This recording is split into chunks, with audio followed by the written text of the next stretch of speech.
स्वयं के धर्म की चिंता कर।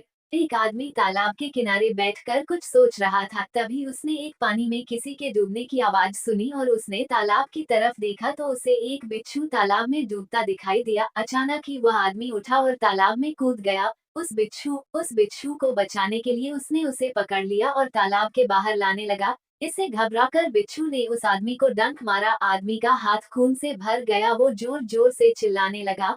उसका हाथ खुल गया और बिच्छू फिर पानी में गिर गया। आदमी फिर उसके पीछे गया। उसने बिच्छू को पकड़ा, लेकिन बिच्छू ने फिर से उसे काट लिया। ये बार बार होता रहा। ये पूरी घटना दूर बैठा एक आदमी देख रहा था। वो उस आदमी के पास आया और बोला, अरे भाई, वो बिच्छू तुम्हें बार बार काट रहा है। तुम उसे बचाना चाहते हो। वो तुम्हें ही डंक मार रहा है। तुम उसे जाने क्यों नहीं देते?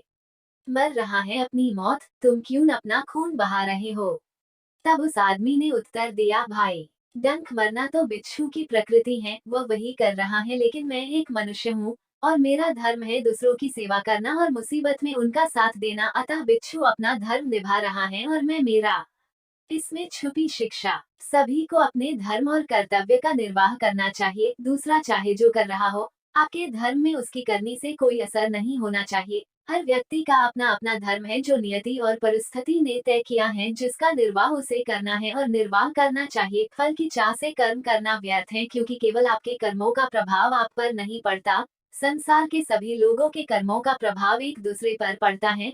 आपके हाथ में केवल आपका कर्म और धर्म है। आपको केवल उसकी चिंता करना चाहिए। अगर सभी एक दूसरे को देखकर अपने धर्म का निर्वाह करेंगे तो जहाँ धूर्त ज्यादा है वहाँ धूर्त बढ़ेंगे। शायद आज के समय में यही हो रहा है। तभी रिश्ते नाते किसी से संभलते ही नहीं, क्योंकि सबका अपना अहम है।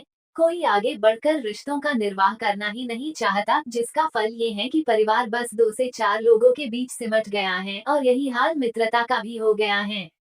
लोग अपने कर्मों की चिंता न करते हुए दूसरों के कर्मों की चिंता में घुले जा रहे हैं और स्वयं पर व्यर्थ का भार बढ़ा रहे हैं। अगर हर व्यक्ति केवल अपने धर्म और कर्म की चिंता करे तो सारी परेशानी ही खत्म हो जाए। लेकिन आज मानव समाज की यह प्रकृति रही ही नहीं है। सभी खुद को महान बनाते हैं और दूसरों में कमी निकालते हैं और खुद में छिपी बुराई उन्हें नजर ही नहीं आती। अगर अच्छे बुरे के तराजू में इंसान निष्पक्ष होकर पहले खुद को तौले तो आधी दिक्कत तो उसी वक्त खत्म हो जाए। लेकिन आज का इंसान डरपोक है। उसमें खुद की बुराई देखने और उसे मानने का साहस ही नहीं है। इसलिए आज रिश्ते चवन्नी के भाव हो गए हैं।